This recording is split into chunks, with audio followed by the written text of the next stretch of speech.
Well, I have to say, I'm so impressed with Florida. It's astonishing. I think it's the finest planning being done in the world. And what's extraordinary is how well coordinated it is. Batteries out? Now it's green. Okay.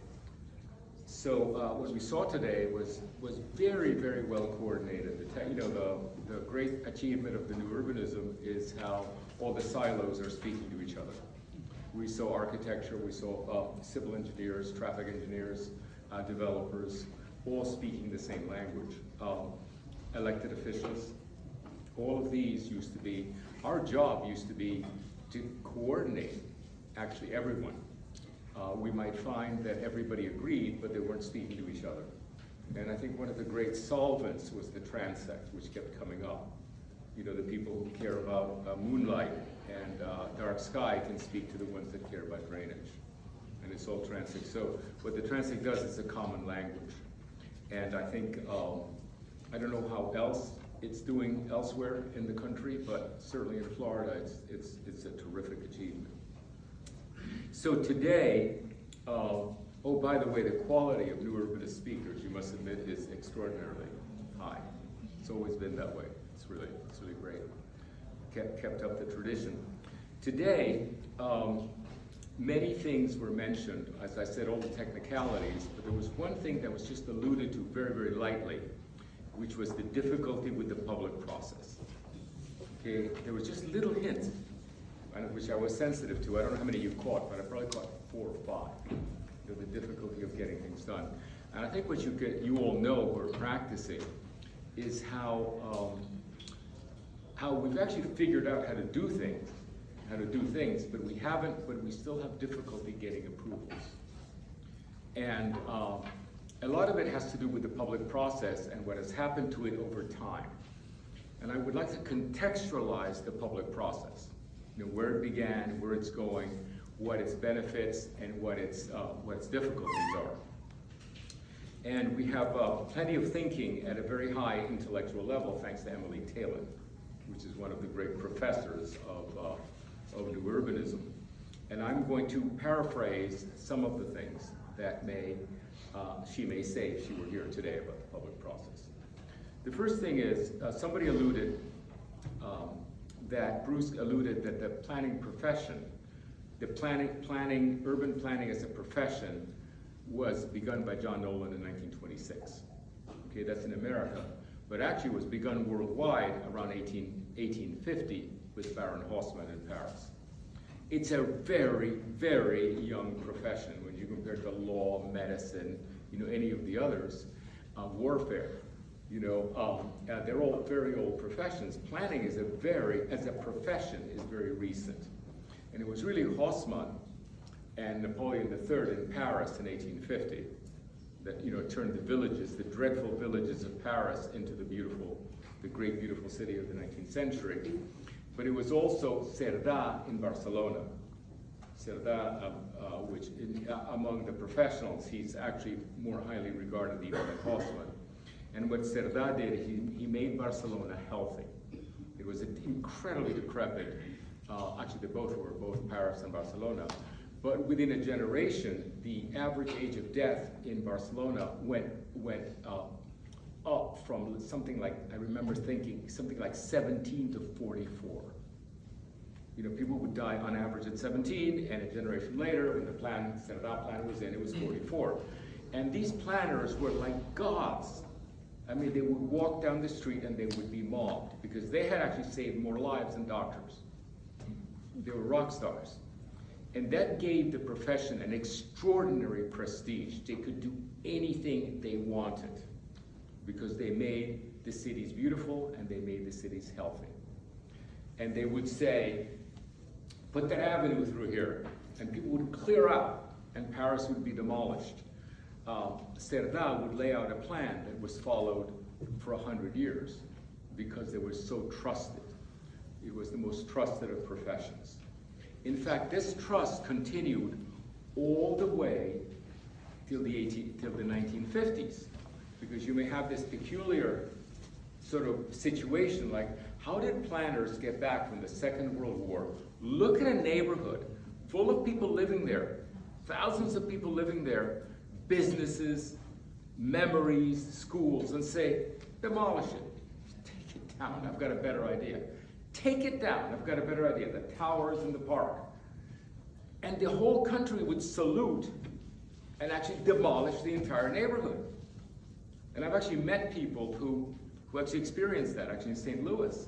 And they said it was like Martians had arrived.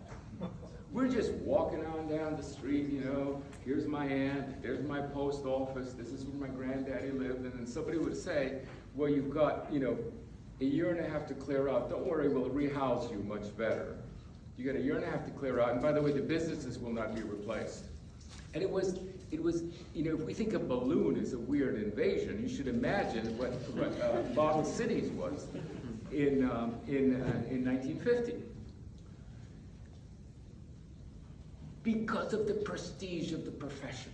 It was absolute. We trust you completely. We will absolutely disembowel our cities because of the work you've done before. Well, of course, what they did is what they proposed were new experimental types, all of which failed astonishingly quickly. You know, if you imagine that it all began in, let's say, 1950, and then by 1956, and then by 1957 and 58, it was a disaster, and by 1963 they were demolishing buildings that were only 10 years old. You can see how comprehensively they got it wrong. The sociologists have been doing their job. They did their job immediately. They analyzed very quickly. Oscar Newman was in the early 60s. He understood why they failed. And Oscar Newman is a great hero because actually he reset. He actually analyzed why the failure was so we could avoid it. But the famous person was Jane Jacobs. Jane Jacobs and fighting Robert Moses. There's a wonderful book called Fighting with Moses, or something, by the urbanist. And what she did, because they were gonna ram a highway through a very finely grained part of Manhattan. By the way, they were also going to ram it through the east side of Providence, if you know that city. They were going to ram it through New Orleans, the waterfront of New Orleans, the historic district. And actually, there were Jane Jacobs-like heroes everywhere. She wasn't the only one. She wrote the book, but she wasn't the only one. And this idea that planners are evil and the enemy and insensitive, etc., and that it actually takes, you have to activate the citizens to prevent this disaster from happening, is where public participation began. It did not exist. Haussmann not only did not consult with the citizens, he didn't consult with anybody, except Napoleon III directly. He had one consultant, Napoleon, the emperor. Okay, and Moses didn't even have that. He just did whatever he wanted with his own money, which he raised with the tolls. And so we have a situation in which we think today that the public process is built into the system, that it's perennial, that it's since the Greeks. It's not. Actually, it began very, very tentatively and lightly with Jane Jacobs in the 60s. And actually, when we began, it almost didn't exist. When I began practicing in the 70s, it almost didn't exist. There was a firm called Rowlett something Scott in Houston, and Charlie Moore. And what they called it was squatting. And they would literally sit down. You can see the photographs of Charlie Moore sitting down, very friendly, like, you know, cross-legged on the floor, you know, playing with little blocks and cutting cardboard, and that was squatting. And they would listen for an afternoon or whatever, and then they would go home, and they would back to the office. They would actually do the plan and say, here it is. You saw us listening to you. Here's the plan. Okay? And because there was actually very little need at that time for the middle class, because the planners were not going after the middle class. They were only going after the poor. Okay, so they were activating the poor. What happened when I arrived in Miami in 1974, I was introduced to the developers by my partner Bernardo Forbrescia's mother. These are the developers, and they were heroes. Every one of the developers was a hero. Now, of course, they're what the Chinese used to call running dogs. You know, if you're, notice we say, how many developers are here? Somebody went, okay? If your father's a developer, you're embarrassed. Okay, developers apologize, etc. But they were heroes. They had built the places that we loved. Every single thing that you see, that you saw in Florida, was built by the private sector. The public sector did virtually nothing. You know, a couple of universities and public schools. It was the private sector, and people loved Florida. People were so excited. I remember when Kendall, you know, the western extension of Miami was being built, and Dadeland Mall, and people couldn't wait to move out. My lifetime. We loved developers. And then gradually the public process emerged. And there were 3 phases of it, and I participated in all of them. First of all, the first charrette emerged because I had a client in Charleston who would notice that I would actually do his design in Miami, fly up to Charleston, present, get it wrong, be sent back to fix it for the next month, fly up, get it wrong again, fly down. And he said, Andres, why don't you bring your office up and we'll do it up here. I swear, that's how it happened. And I wish I could remember, so I can hardly remember, the project wasn't built, but he said, bring your office up. And what he basically said, do it in my presence, or in the presence of the decision makers. The original charrette was not a political process, it was actually deciding, it was designing in the presence of the decision makers, which were, of course, the developer, the engineers, and the elected officials, the regulators. And there was no opposition. So the first reason for the charrette was efficiency. NIMBYism arose, I remember when I first heard the name, and until 20 years ago, you still had to explain what a NIMBY was. People would say, NIMBY, what do you mean? And it was actually a funny name. It was still a joke. It wasn't what, you know, it's now entered the English Oxford Dictionary, for God's sake. But what's happened, NIMBYism arose as I saw it happening. And the reason is that suburbia, the promise of suburbia that people love, the promise of traffic flowing, the promise of living in nature, the promise of plenty of parking, the promise of superb management was betrayed. And it was betrayed as quickly as the stupid plans of the 1950s planners. It was such a bad idea that actually it turned like that. It turned on a dime. The beautiful idea, the beautiful vision of suburbia turned out to be traffic congestion, hideous parking, and actually the destruction of nature. Exactly what was promised was not delivered. And we're an agile enough society that actually we turned on it and we began to actually become NIMBYs, not want development. You know, not in my backyard. You know, people would look forward to the school. Now they don't want the school in their backyard because it creates traffic. You know, you couldn't wait to have the public school near your kid. You couldn't wait to have the park near your kid. You couldn't wait to have the shops near yourself because it was convenient, and then all it was traffic, traffic, traffic. It made life worse. So the charrette inadvertently, gradually, not gradually, it wasn't even gradual, it was almost instantaneous, it became political.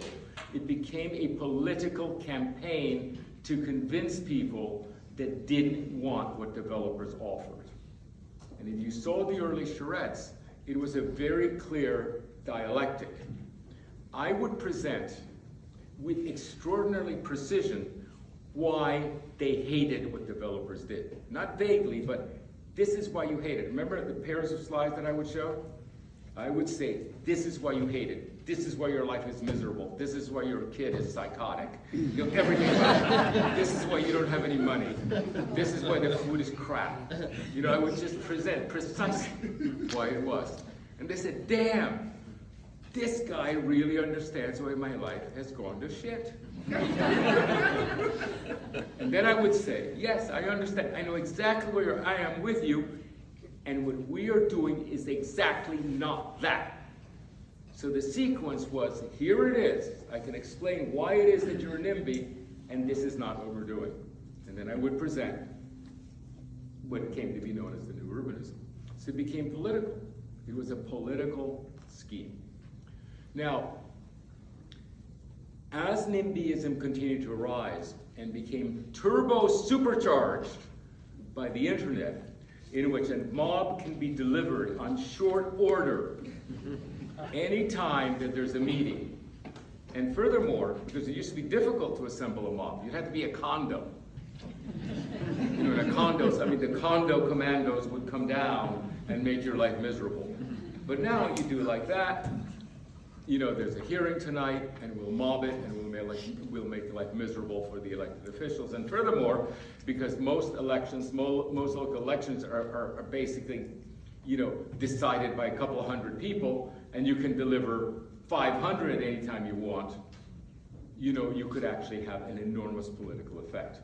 And so it became a huge political campaign, and planning that used to be efficient and could be delivered to small towns became incredibly expensive.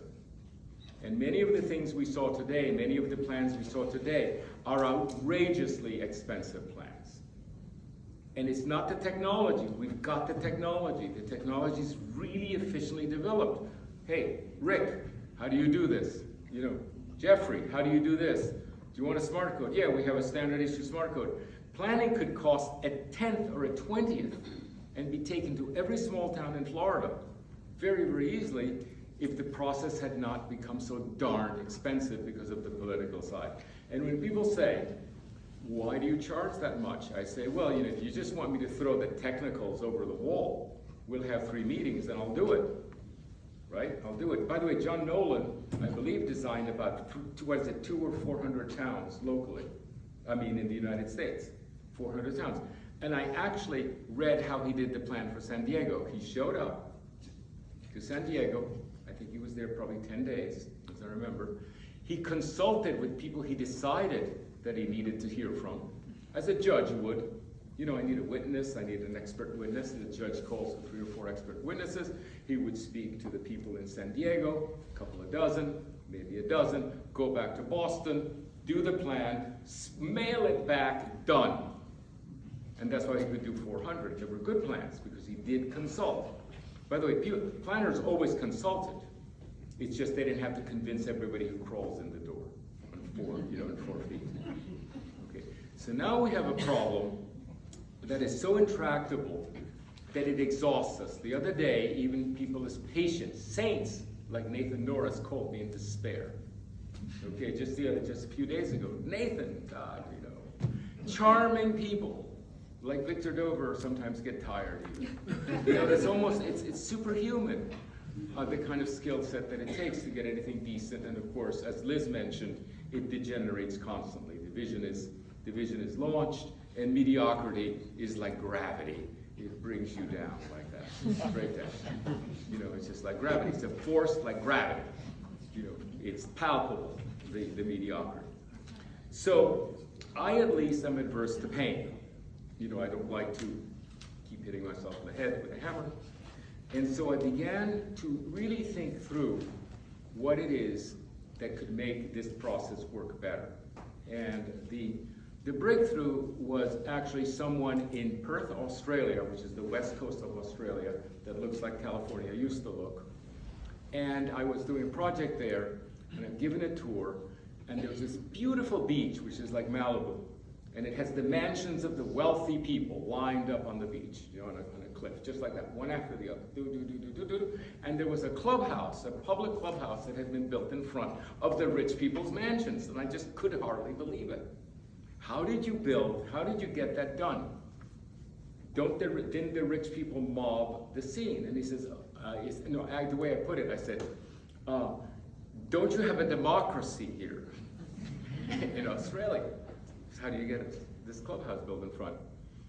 And he says, oh no, we have a democracy, you don't. It is you who don't.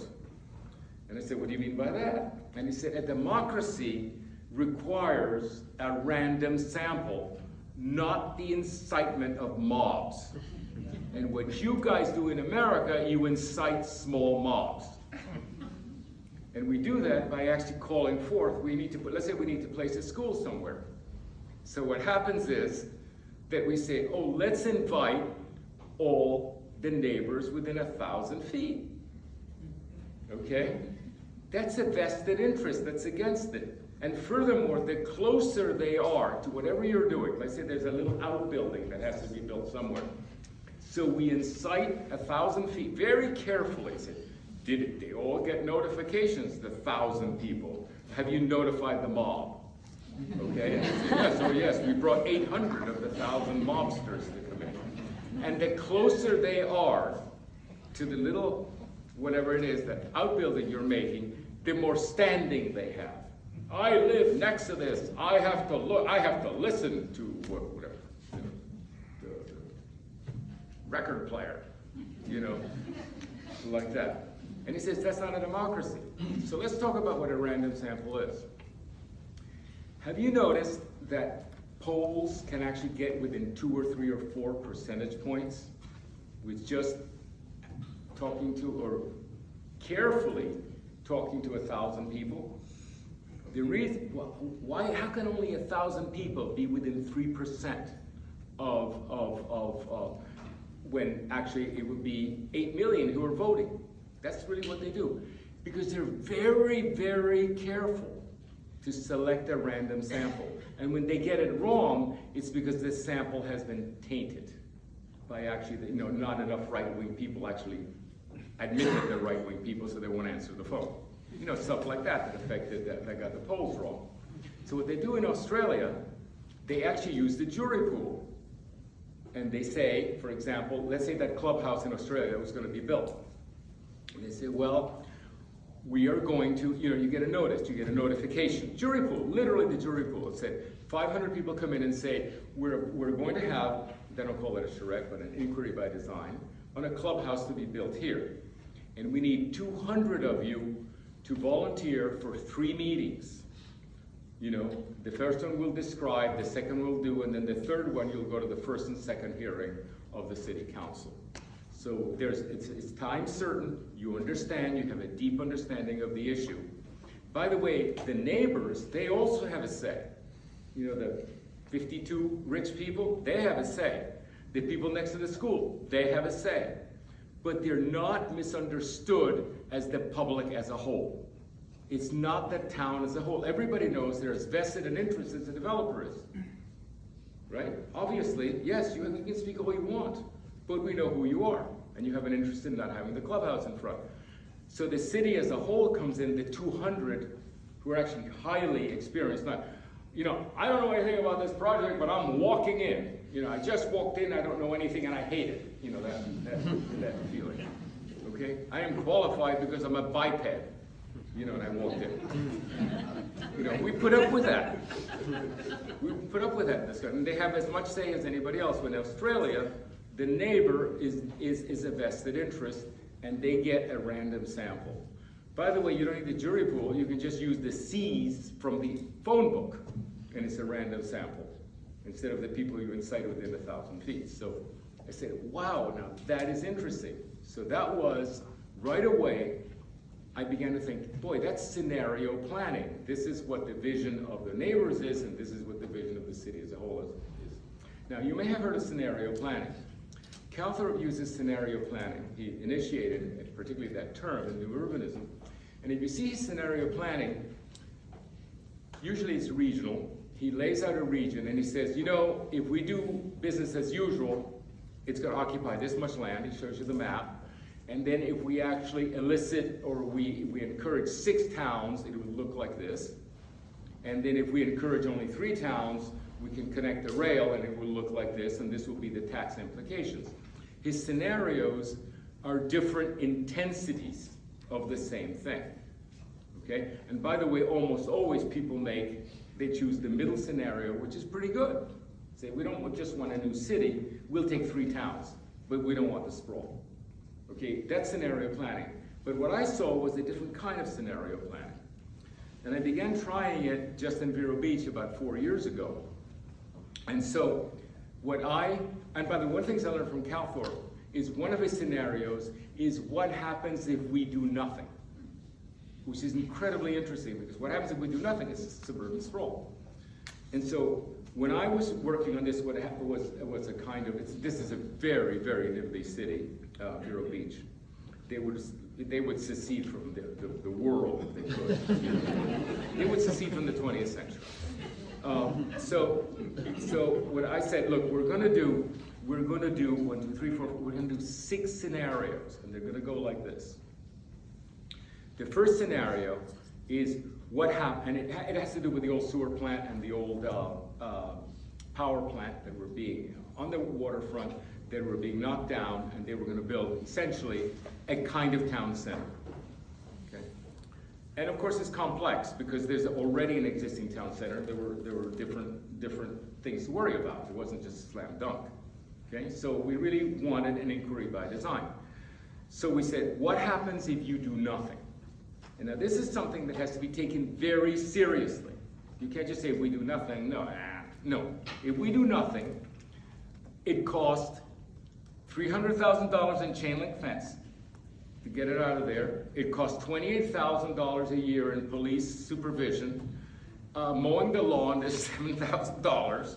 You know, we told them what it would be like. The city, the building would become decrepit. We didn't even say, by the way, the young people have nothing to do and they're all going to leave and go to Orlando. Okay, it was all objective. Okay, this doesn't happen. And by the way, you lay it on somebody else a generation hence because this is not going to go away. This is a 25-acre waterfront tract. Okay, so what happens if you do nothing is a very, very important scenario which you take seriously. The second one is, what do the neighbors want? Okay, you have to enable the neighbors, but you enable the neighbors to say what they want as neighbors, not as the city as a whole. And it actually, what it does, it actually boxes them in as what they are, which is neighbors. And you go to the neighbors. Right there, present, you're the neighbors to the north, you're the neighbors to the south, and I'm talking to you. And what do you want? Usually nothing. Okay? What does the city as a whole want? And this, now you do outreach, and you get, what does the city as a whole want? And of course, that's the Australian system, which is it provides covers for the elected official. Because what does the city want? What does the city as a whole want? It actually completely disenfranchises the neighbors. And people, you know, the city council can say, oh, we know you have terrible complaints because you might hear music, but the city as a whole wants it. Okay, it's incredible cover. And you can actually get the statistics, the number of people, because you use the internet, and they'll say 86% of the people want the plan. This is the tough one. What does the government recommend? Remember, you have elected officials that were actually elected to make such decisions without their fingers in the air to see where the wind is going. You were elected to make a decision. And fortunately in Florida, you can actually you have to meet them privately. Okay, where actually a lot more truth comes out. Because if you have a hearing, you're in a political environment. They're just they're campaigning. You know, they're just talking to be reelected. But with the private meeting, they will actually tell you what their vision is. You may not agree, and it may be just as stupid as the most idiotic biped that walks in, but you know what they want. But the regulators, you also meet with the regulators, their staff. You know, the elected officials, the planners, the traffic engineers. And so there's one that says, what does the government recommend? And what's interesting about that one is that, by the way, you don't disclose who said what. Okay, you just say, but you know where they're at. Like, we got a real tax problem here. Or we can't possibly pay for this. Or the school teachers can't, you know, we lose our school teachers too because they can't afford housing. The government knows that. Now, here's the one that is brilliant. What do the young people want? Okay, what happens is the old people never want change. Assume it. Okay, the young people always say yes. They always say yes. Yes, of course. I need housing, I need fun, I need this, I need change, etc. If you don't give the young people space, they come to the hearing, the old fogies stand up first and say, well, I've been around since 1948. And the young people in the back of the room, they roll their eyes and they leave. Now, if you've ever actually seen a young people stand up in a hearing, this is how I came up with this, is they're like puppies. So cute. Like they can say whatever they want and they turn the room. They turn the room, particularly if they speak first. If they speak first, so say their yes. Like I'm excited about this dock because I want to swim in that lake just like my mother did. Okay, if that person says that and speaks first, no one ever goes against that kid. It's impossible. So the thing to do, and this is the very least you can learn about this talk today, when you have a public meeting, you say, who is the youngest person here? Let them speak first. Okay, that is just absolutely essential. Now you have to get the young people to show up because they're so completely deflated by the experience that they can do it. But you can access young people. Now, who are the young people? Because we know precisely who they are. A, forget the elementary school kids. Okay, they're just scampering around. Okay, it's caused chaos. The high school kids have a say. The college kids certainly have a say, and above all, the young parents have a say, because the young parents represent the little kids. You see, the parents, madame, yeah. the parents represent the children. The children can't speak, but the parents who have little kids know exactly what the little kids want. Okay, they know exactly what they want. So you get the college kids, you get the parents for the little kids, and you get the high school kids, which, by the way you do it, you go to the principal and say, I want your most articulate, most intelligent kid to every school. Send me your best kid, your best kids. And they'll come in and they're incredibly impressive. Okay, you just don't say, yo, let's find a kid. You go to the principal. You go to the principals and you get really impressive children. So they come in and they want a plan. It's usually the best.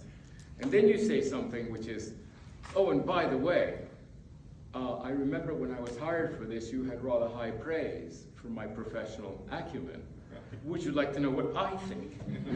Or am I just a secretary to the mob? Okay, you want me to just take notes and draw up what they say? Or would you like to know what and they would say, oh, of course, Mr. Duany.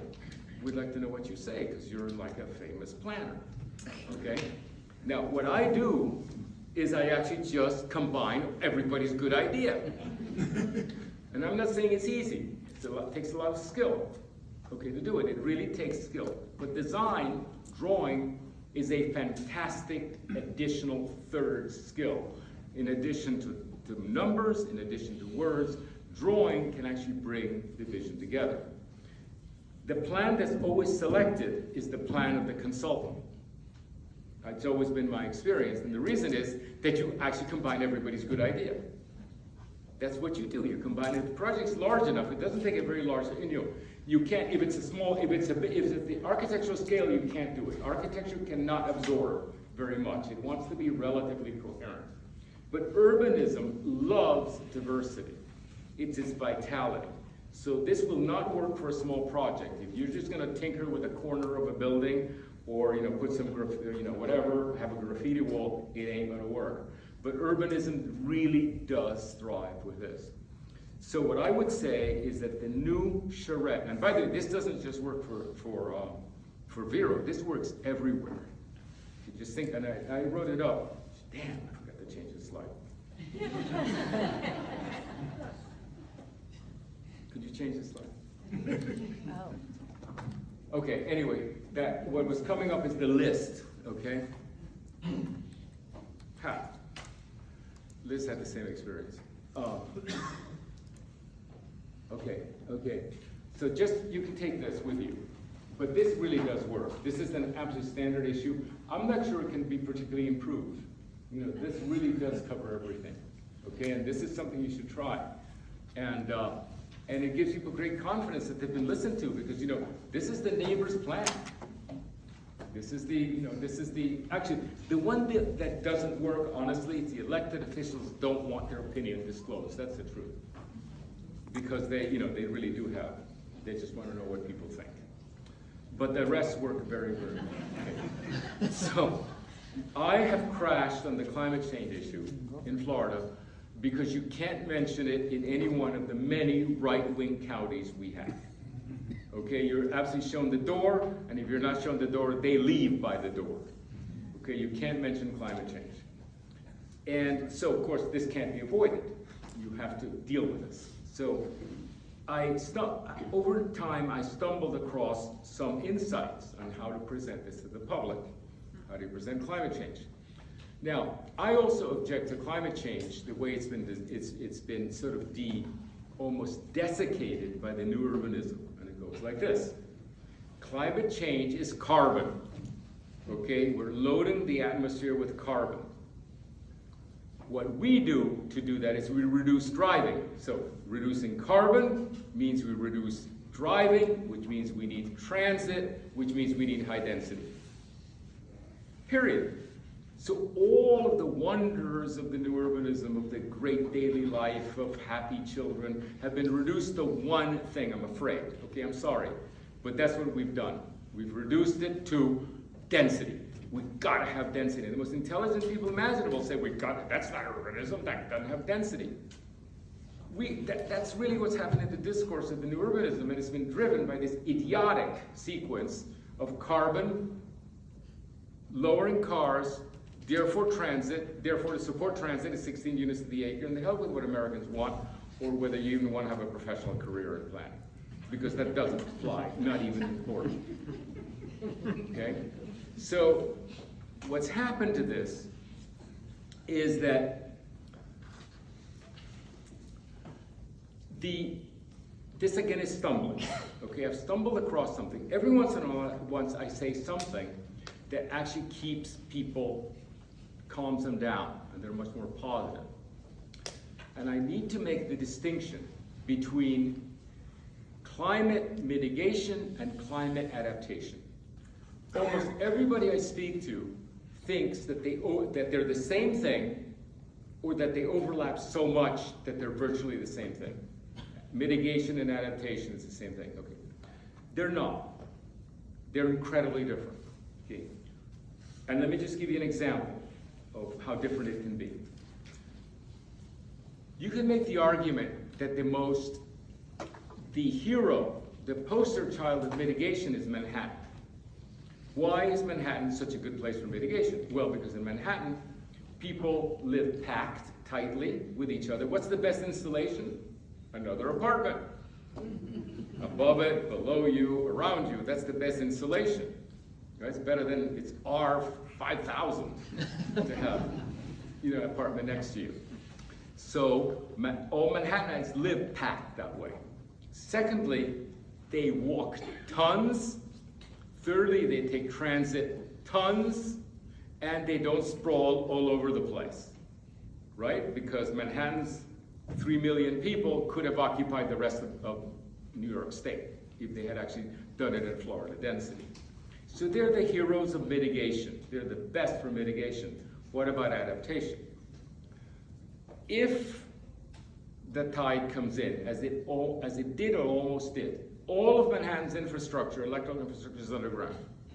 Okay, which you have to do in density. You can't keep it the way we do Florida here, with things the size of SUV in every park. These transformers, right? It's all underground. The subway is underground. Everything, the controls of the plumbing, of the sewer is underground. Everything's underground. It floods. High density urbanism requires the infrastructure to be underground. Secondly, there's a market somewhere in Queens that almost flooded. It was within a quarter mile of flooding. Do you know how many meals are served in New York a day? 30 million. 30 million meals are served in New York City every day. They don't grow anything. Do you know how long it takes to starve to death?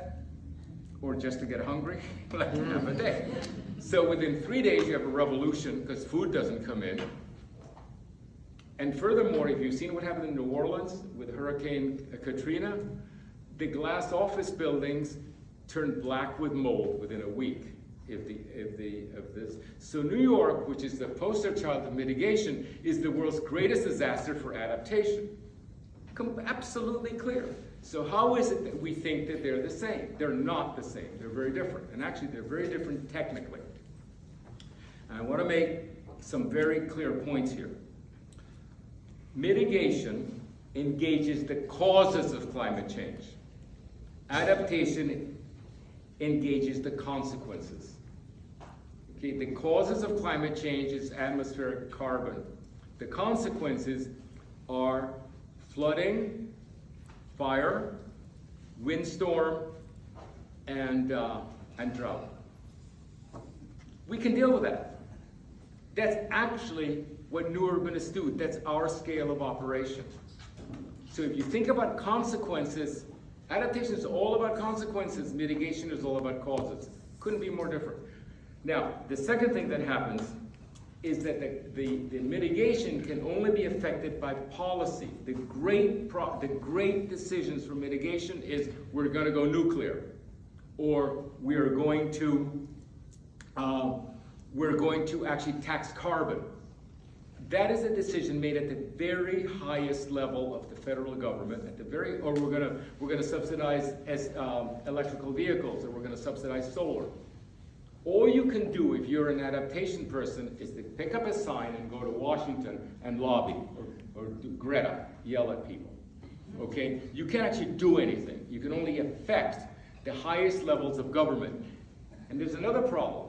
Mitigation, it doesn't matter if California gains green sainthood.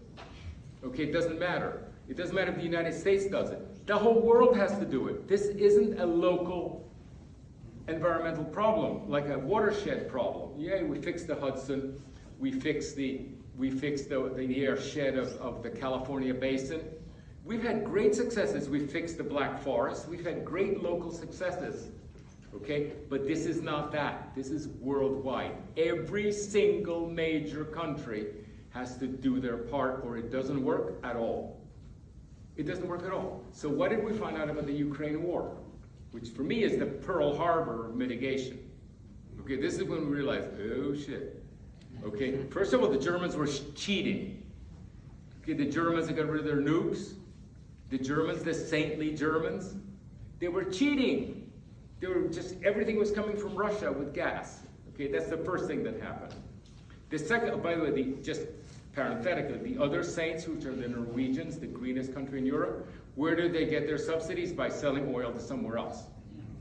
Okay, because there's a North Sea oil nation, that's where they get the money to do all the green stuff. I know that people say, oh, the Norwegians, 80% of their cars are EVs. Yeah, subsidized by selling oil to somebody else, and somebody else gets rated for burning it, but they're selling it.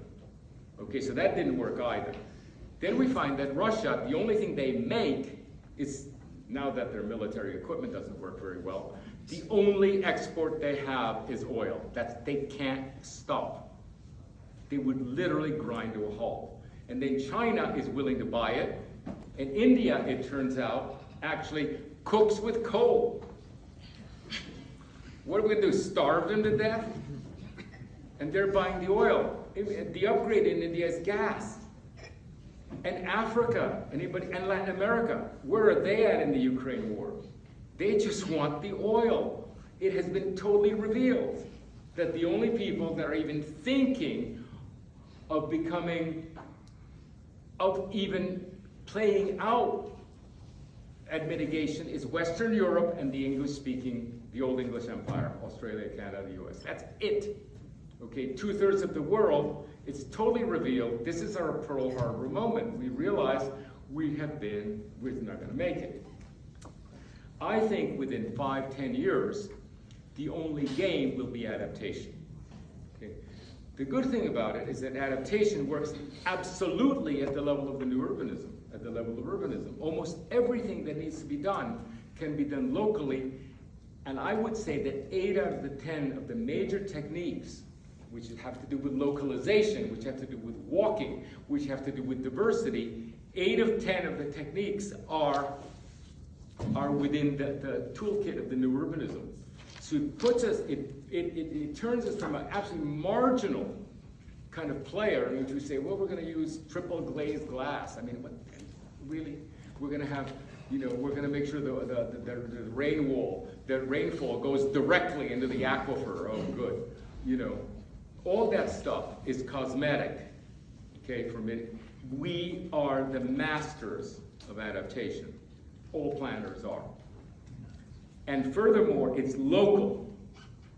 It's local. Everything can be done local. You can actually adapt. See this little neighborhood here? We can say, we're going to adapt to the consequences of the failure of mitigation and achieve it. Orlando can do it. A community anywhere can do it. And what that does, and this is the great aha moment for me, while the right wing hates the thought of mitigation, because of course that has to do with the United Nations, and it has to do with our sacrificing, and the Chinese are lying to us, and all that stuff.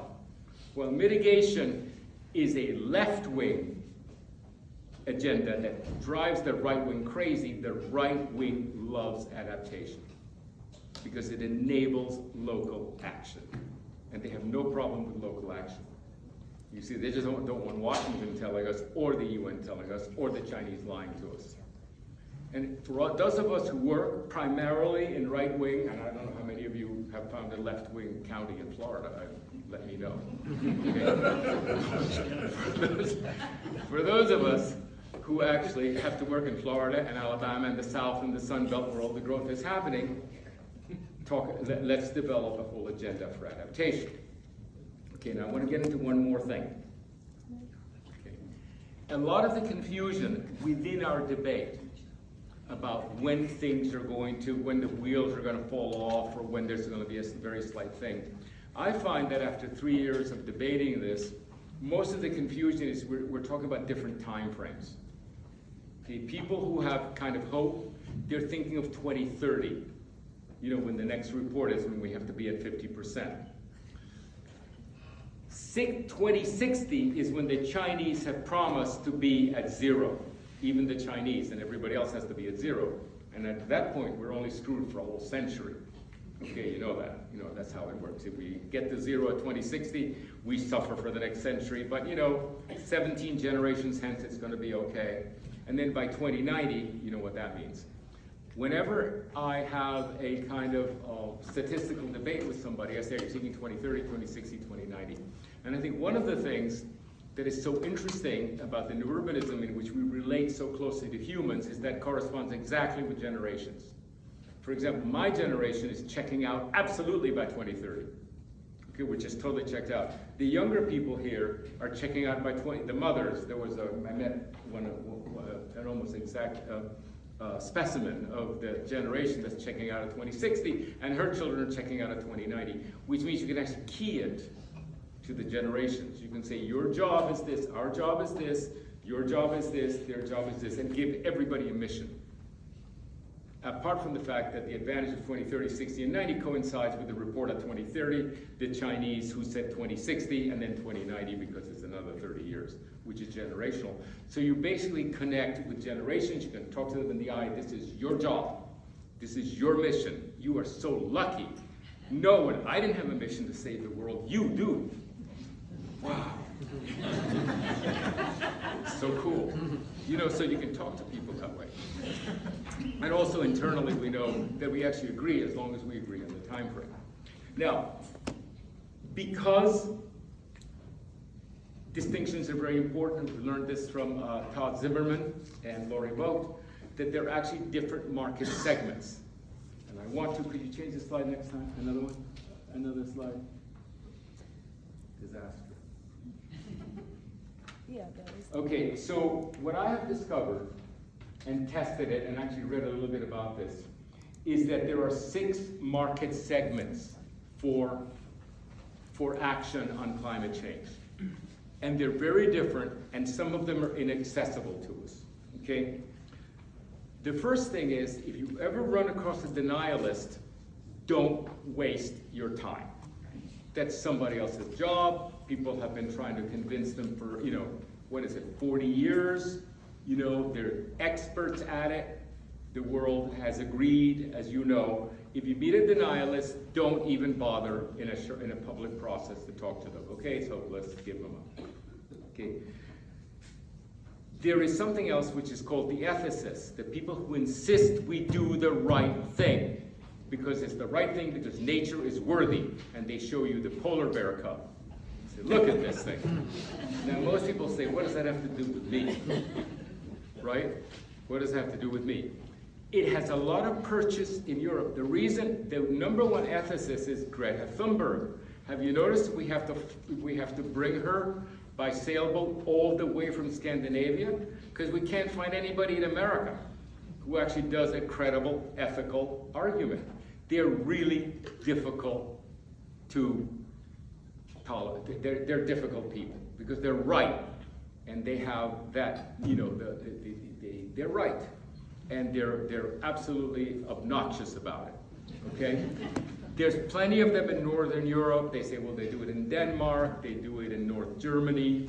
You know, yes, there's a tradition of that over there, but it really doesn't work here at all, particularly if you're in the business of convincing people how they're going to live. So we cannot deal with the market segment of the ethicists, even though, because they scold you, even though they are actually right. So they're not yours. Now there's something else called the cool greens. The cool greens are what people say are greenwashers. Okay? The scolds, just to tell you how the segmentation works, the ethicists hate the cool greens. Because the cool greens are, they say, well, have you seen my bamboo shirt? Now, the bamboo shirt is made out of it by exactly the same process as rayon. It's just the fiber is different, okay? And they buy bicycles that have a single gear. And they actually love the Tesla battery system on the solar device because it's so beautiful. They actually, it's so beautiful. Have you seen the Tesla thing? The battery you can put in your living room. It's the best looking thing in your house. Okay? The cool greens are fantastic for architecture because they love design, and the architects are just going to town on it. They're doing beautiful, beautiful green buildings, you know, covered with ivy, with fantastic shapes that pick up the winds and pick up the sun and so forth, but they're not for urbanists. There's very little we can do that actually has that kind of cool design that they love. Okay, it's really at a different scale. So they're good guys, but they just need very, very good design, and much of it is very superficial. Okay, now the third one are what I call kindly the accountants. And everybody loves them. Okay, you know who the accountants are? They're the ones who say, just tell me how much I save a month when I put solar panels. $80 a month, sign me up. There's no ideology. And by the way, the presidents, from beginning to end, from Biden to Obama to Ford back there, they say, we are going to create so many jobs. Okay, that is the presentation of the politicians. The politicians are the ones who say, green creates jobs, green is a business, green saves money. They're very popular, but they're not that glamorous. They're not, that's actually taking place at the level of policy. Okay, so that's what I call the accountants. Now, there is an emerging group called the transitionalists, okay, which are circle the wagons. And there's a group that's much larger than the new urbanism called the transition town movement. And they have an intellectual leader. It's one of the best books I've ever read that talks about, and basically they're the adaptation people. They say, mitigation is lost, we will adapt. And they're 100% about urbanism. They're fantastic. They're our people. Okay, they're our people. The transitionals. And what they want to do is solve the problem locally. They want to actually be able to locally grow their food, locally their energy, locally their water, their power, their security, their schools, etc. And that's why the right wing likes them, because it actually localizes everything. Now, the interesting thing about them is that if you really know resilience, you need diversity. Okay, it's not like the old Russian, the old people who were afraid of Russian invasion that were called, what were they called? The people who would, they're often confused with the people who would just put themselves in bunkers. What are they called? Preppers? The preppers. Okay, the preppers were the ones who say, we're going to put a lot of cans in this basement and get an AR-15 and we're going to survive the Russians. It doesn't work. It's not about individual. This will only work when entire communities actually participate. And interestingly, the community has to be extremely diverse because somebody has to know how to grow a carrot. Okay, and somebody has to know how to organize a solar panel. It has to be diverse. It's fantastic. Now, I'm going to say something about this group, which is kind of interesting. You know this triad of diversity, equity, and inclusion. Okay, absolutely, this triad. And it just to fly past me, yeah, sure, diversity, equity, inclusion, yeah, we get it. I began to really, really understand the depth of the intelligence of that and how it's applied much more than to the, actually, I would say, the correction of great racial injustice. You know what diversity is? It's actually, well, it's what it says. It's the diversity, it's socioeconomic diversity. You need everybody of every age, of every income, of every race, of every skill set to be resilient. You need everybody. And even in the Middle Ages, when you went into the castle, there was the duke and there was a stable hand. Okay, it wasn't like the walled communities of today. The walled communities today, everybody's absolutely, those are very fragile because they're homogeneous. They don't last for a week because everybody's of absolutely one segment, one skill set. But the extraordinary thing about diversity is that it's actually mixed use, intensely socioeconomic mixed use. So what is equity? You know what equity is? It's got to be in balance. All this diversity has to be in balance. And I'll give you just one example. Do you know there's just as great a problem when there are too many expensive houses as when there are too many inexpensive houses. 95% of the cities in America are choking on not having a tax base because all the houses are poor. They could use nothing more than expensive houses. Like 95% of the cities in this country actually need gentrification. Okay, now 5% are being killed by gentrification. So you need both. It has to be in balance. One of the problems we have is too many school children, not enough schools. But there's also a problem of too many schools, not enough school children, right? You have to close the schools. Everything, and I think there's about 20 major variables. I've listed 20 major variables, which are not good and bad. It's not good and bad. School children are good, schools are good, right? Young people are good, old people are good, right? They're both, you need them both. The problem is not that you're comparing good and bad. The list is good and good. It's all goods, but they're off balance. That's the remarkable thing. Like in planning, nobody says, oh, give me some of the bad. Let's just consider giving the bad a chance. No, our problems are always that we have two goods that are off balance. And equity is balancing it. And the third thing is inclusion. What does inclusion mean? Inclusion means that it has to be done in a sufficiently geographically constrained area so that it's localized. Like, do you know the 15-minute city? I wish I had the statistics with me. 15-minute city, if you drive or bicycle for 15 minutes, you get something the size of the entire middle size of Manhattan. I don't have the diagrams with me. The 15-minute city is an absurd proposition. You can have all the segregation in the world, racial, economic, and otherwise. Okay, most of American suburban sprawl is actually diverse in a 15-minute driving radius. In that driving radius, you will find rich people, poor people, everything you need to eat. You'll find the schools. You'll find everything you need in a 15-minute drive. It's an absurd proposition. It has to be 5 minutes.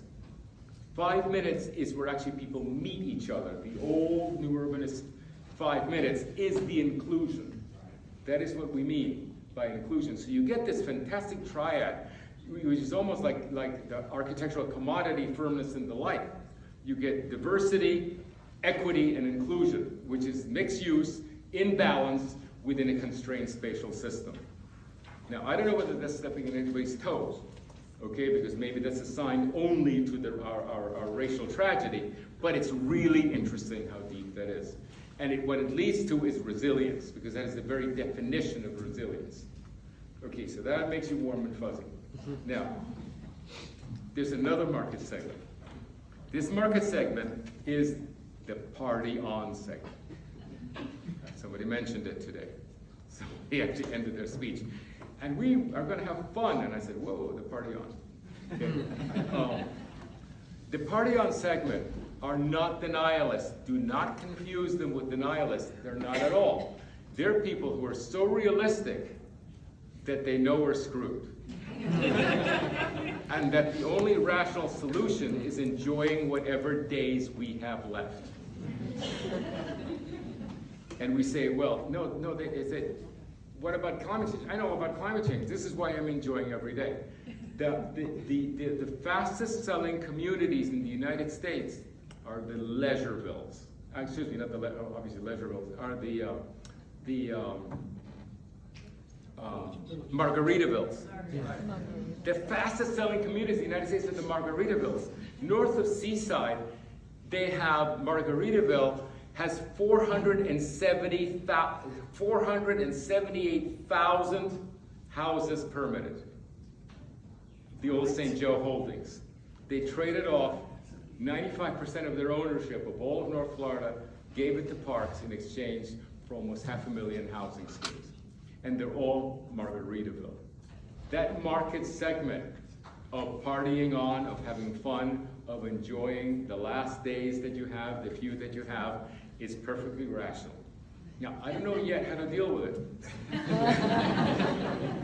but at least, but I'm sympathetic. Thank you very much.